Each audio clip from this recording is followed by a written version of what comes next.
Assalamualaikum warahmatullahi wabarakatuh.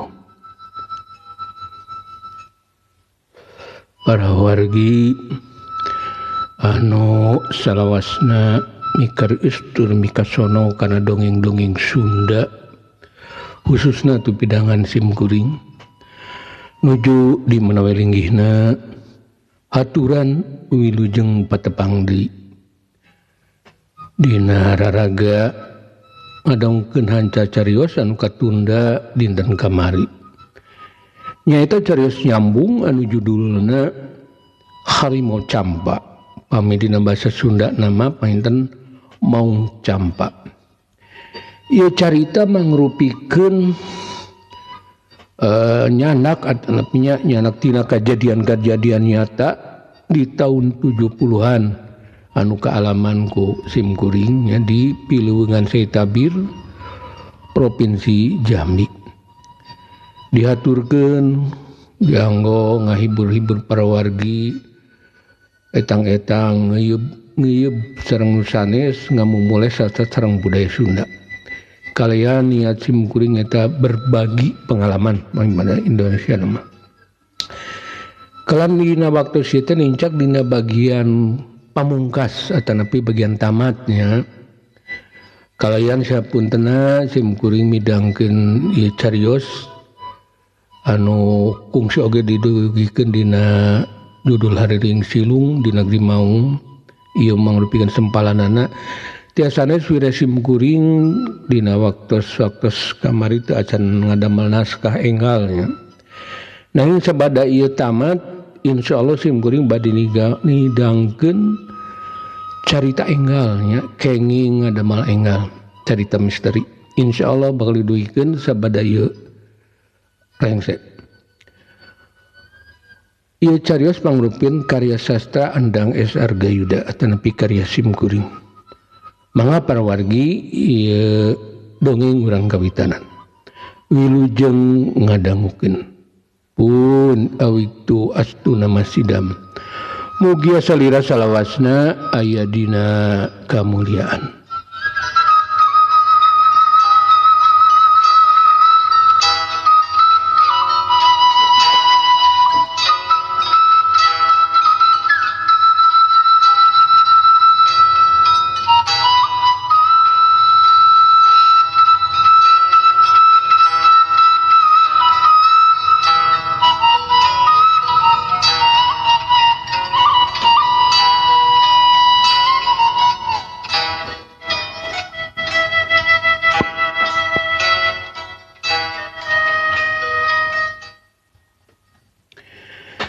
Sirimu ukur mencorong ka Wisnu Kamandaka. Laju gigi brig siga anu nempokeun ka sieun. Saterusna ngicilik nuturkeun Wisnu Kamandaka anu rek mulang ka bedengna. Sanggeus deukeut ka bedengna Wisnu Kamandaka ngareret ka Sirimu. Rimung jung wae geura mulang montong nuturkeun kula bisi cilaka. Hampuranya bisi kula loba kasalahan ka maneh. Sabab urang moal panggih deui Wisnu Kamandaka melangeun ka Sirimung sabab geus jadi sobatna salila aya di jero leuweung.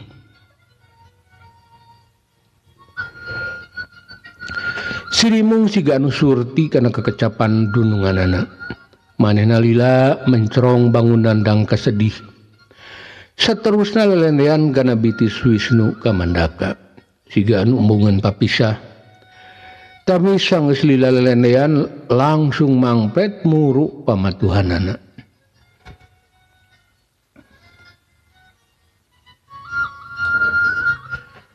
Wisnu Kamandaka sanggeus lila ngawaskeun Sirimung saterusna lumampah deui muru bedengna. Kasambakan di bedeng jalma-jalma keur subung. Sigana keur garawe nuarkai. Wisnu Kamandaka langsung ngagelehe dina babalean ngado nutur-nutur panglamunanana.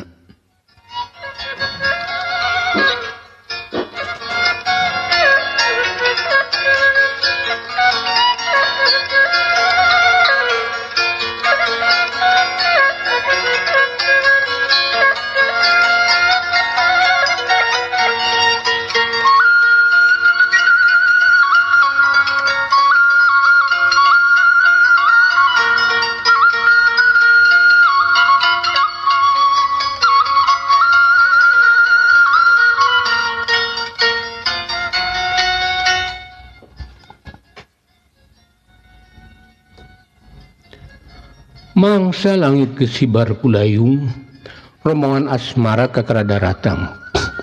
Empa Wisnu keur gegelehan dina babalean, langsung pada nyamperkeun bari gelecok loba anu ditanyakeun. Saware nomor walungan tabir rek ngadon mandi. Ukur si Odo anu langsung ka pawon rek popolah kadaharan. Ka Wisnu kamandaka ukur tumanya sahinasna bari nyanenge. Petingna mangsa bulan keur ngemprai di langit lenglang. Sarerea ngadon ngabungbang di teras bedeng. Pada galecok silih tempas obrolan. Angin peuting anu ngahiliwir ngageberan kanu hareudang akibates loba gawe. Sesatuan peuting disarada ngengklakan sora-sora alam anu keur ngahariring.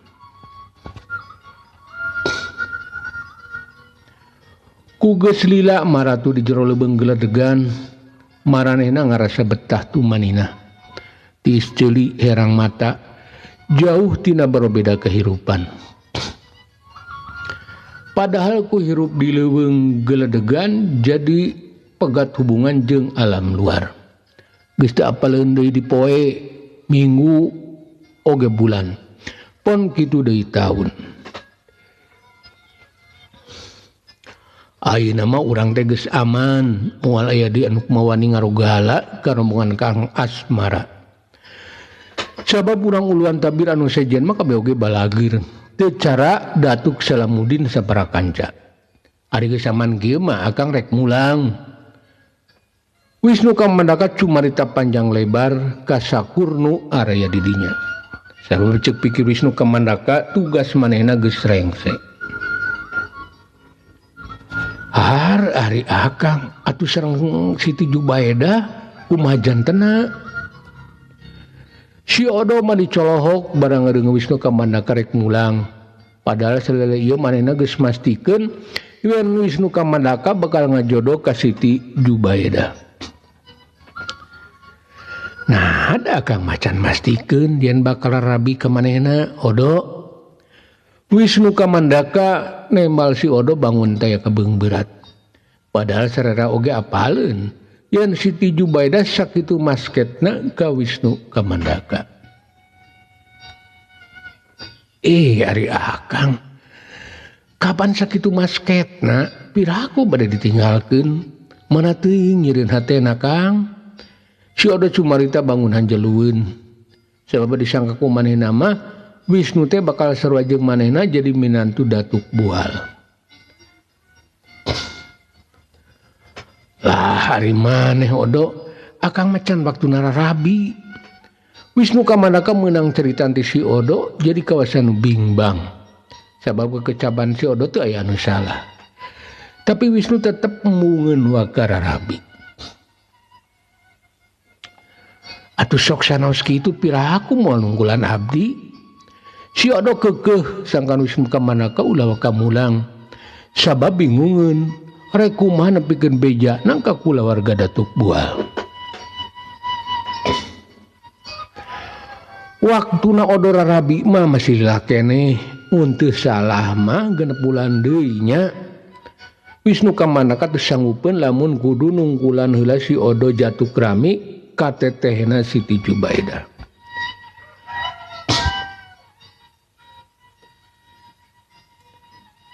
Mohon leres Kang, tapi sugan wae akang janten robe emutan. Sabab badi saparakanca tos panuju pami akang ngadahup ka Siti Jubaedah. Si Odo terus ngalelemu sangkana teh Wisnu kamandaka robah pemadegan. Sabab kula warga Datuk Bual geus gede hate bakal minantuan ka Wisnu kamandaka.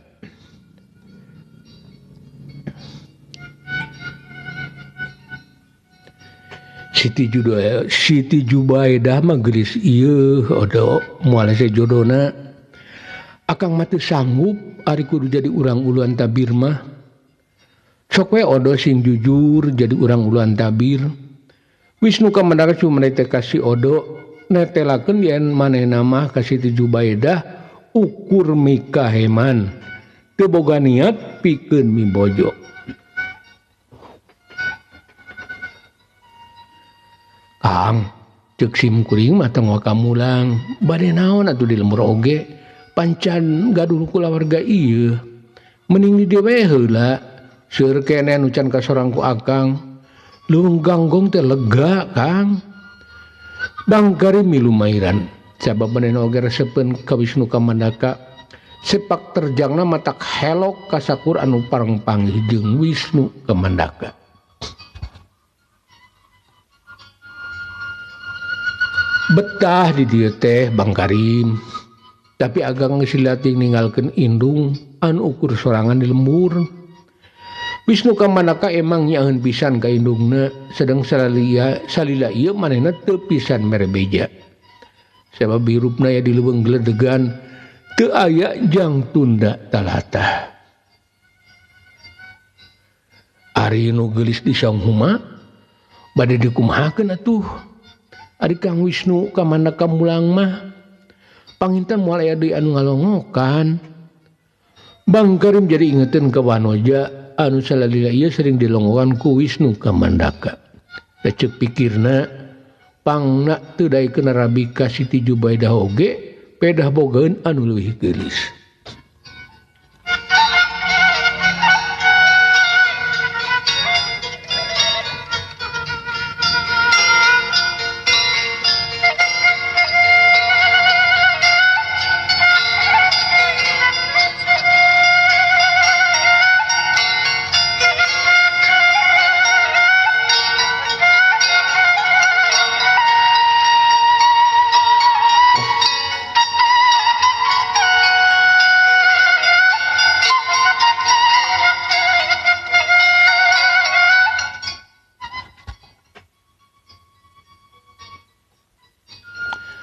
Bang Karim akang teh jalma tukang ngalantung tukang ngalalana. Jadi lamun lila aya di hiji tempat moal matak pihadieun kana diri Wisnu ngajelaskeun kayan hirupna anu teu oleh lumantung can betah cicing di hiji tempat paling lila 2 tahun kudu we miang ti eta tempat sabab lamun teu diturutkeun sok terus gering anu hese diubaranana. Sanggeus pamadegan Wisnu teu bisa dionget-onget ku sing saha wae antukna sararea ngeureunnan ngawangkongna laju tinggal loler dina pangsarean nepi ka isuk talibra teu lilir deui. Poe isukna mangsa ibun masih keneh tinggal yang dina tungtung daun Wisnu Kamandaka dibarengan ku Asmara, Bang Karim, si Kosim jeung oge si Odo. Pada ngajugjug patempatan Rara Inten. Sabab sakabeh rombongan Asmara pada keukeuh hayangeun apal kanu sok ditepungan ku Wisnu Kamandaka. Atuh Wisnu Kamandaka eleh deet antukna ngajak sababaraha urang pikeun nepungan Rara Inten. Bari sakalian Wisnu rek pamit sabab isukanana rek mulang ka tanah Sunda.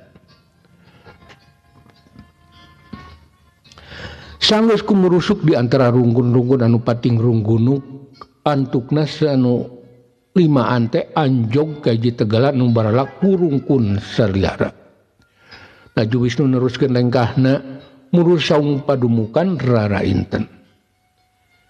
Tapi anehna nu kapanggih teh ukur saung reyod anu hateupna oge geus pasiksak. Saung wawag anu salari ieu jadi pamatuan Rara Inten teu aya urut-urutna acan. Dipalih mana Kang? Geuning aya oge ukur saung anu tos teu mirupa. Ieu mah tilas huma urang uluan anu puluhan taun ditinggalkeun. Sabab urang uluan masuk pindah huma. Bang Karim ngarasa heran. Sok asa piraku aya we ngorang adon mukim di ieu urut huma. Nah anehnya da sidik di dieu saungna teh tapi dah masih wawag jabaning bersih teu sing siga saung anu ieu.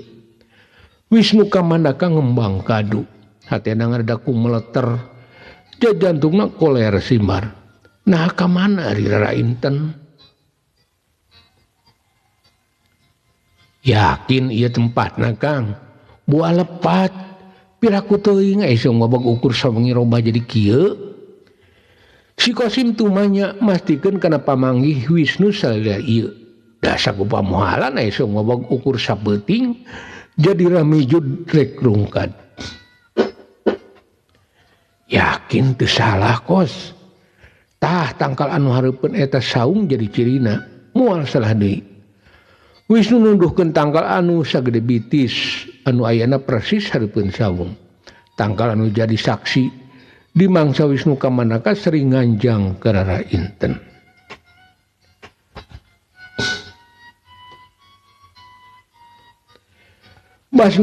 Basa Wisnu jeung rombongan Asmara keur lahaloho nempuan saung.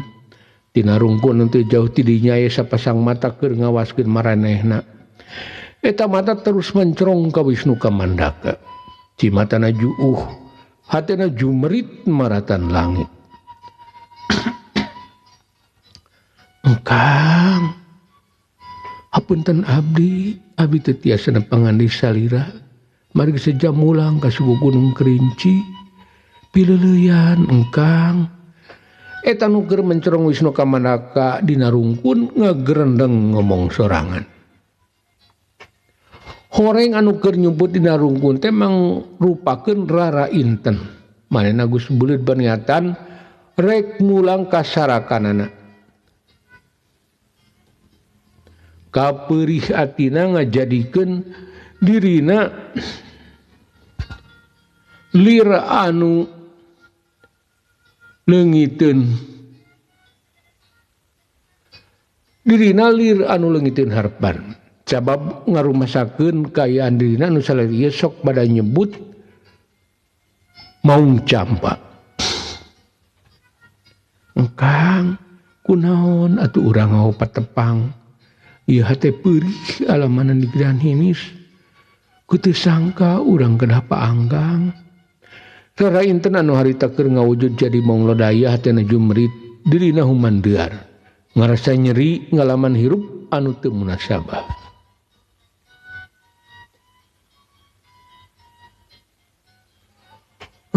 Rombongan Asmara ting rarenjang sabab kadengieun ku manehna aya sora maung ngagerem najan halon tapi atra sadanu teu pati jauh ti maranehna. Buru-buru anu upatan lumpat ka tukang Wisnu Kamandaka. Sabab kabehna oge sieun ku maung lodaya.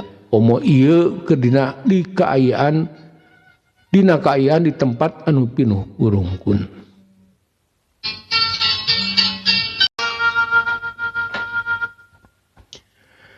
Tapi sanajan ditungguan ku Wisnu Kamandaka eta maung teu aya nembongan. Teu nyangkaeun lamun maung anu tadi ngagerem teh mangrupakeun wujudna ti rara inten. Manehna rek mulang ka sarakanana tapi kapegat ku datangna rombongan Wisnu Kamandaka. Sanggeus dilalun teu Wisnu Kamandaka manehna langsung jumorelat mapai leuweung geledegan teu nolih deui ka Wisnu Kamandaka.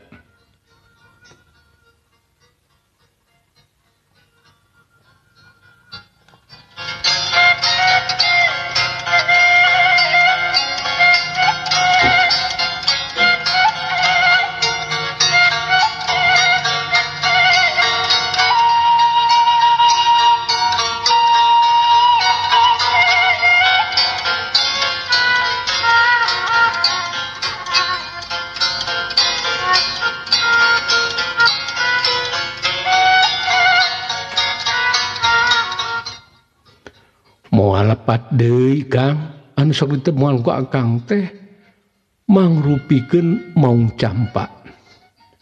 Bangkari mastikeun yen anu sok ditemuan ku Wisnu Kamandaka sila ieu mangrupakeun maung campa. Tapi kapan unggal panggih oge mangrupakeun saurang wanoja geulis teu aya tanda-tanda lamun manehna maung campa. Wisnu Kamandaka can percayaeun kana omong-omong Bang Karim sabab ceuk pikirna ku asa piraku.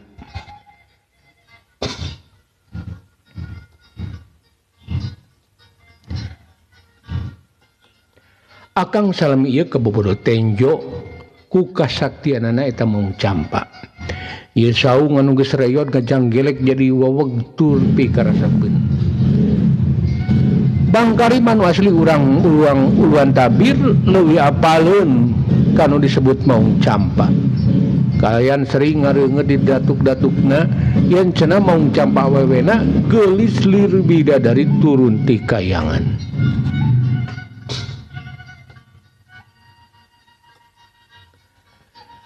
Ari ayeuna kira-kirana wanoja geulis teh ya di mana? Wisnu ka mana katumanya ka Bang Karim, bari hatena mah ngarasa sedih. Sabab tetep dina pikir Wisnu Kamandaka yen Nara Intan teh saurang wanoja geulis anu mika cinta dirina. Ari ningal kana saung anu tos sapertos kieu mah yakin manehna teh tos tinggalkeun ieu patempatan. Rupina mah pedah nguping akang bade mulang ka tanah Sunda. Bang Karim mastikeun yen Nara Intan anu wujud sanyana mangrupakeun maung campa geus mulang ka lemburna di suku Gunung Kerinci.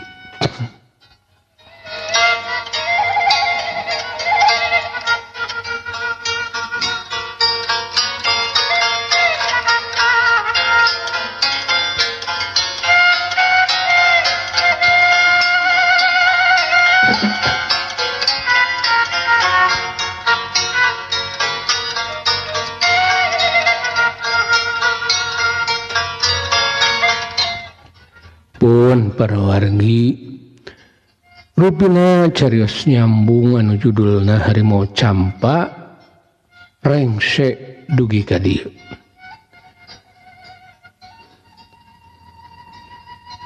Enjing atanapi pageto manawi urang di parang umur anu panjang tiasa ditepangkeun dina carita nyambung anu nyandak judul Enggal kitu nya. Obor sapanon carang sapakan mugia prawargi agung cukup lumur Jembar Pangampura. Gersang hapunten kana sanes kanten kaluluputan kelepatan simkuring dina anggone ngadugikeun ieu carios. Pilih kirang nyugumakeun atanapi selepatna hapunten anu kasuhun. Wilujeng kantun para wargi. Wassalamualaikum warahmatullahi wabarakatuh.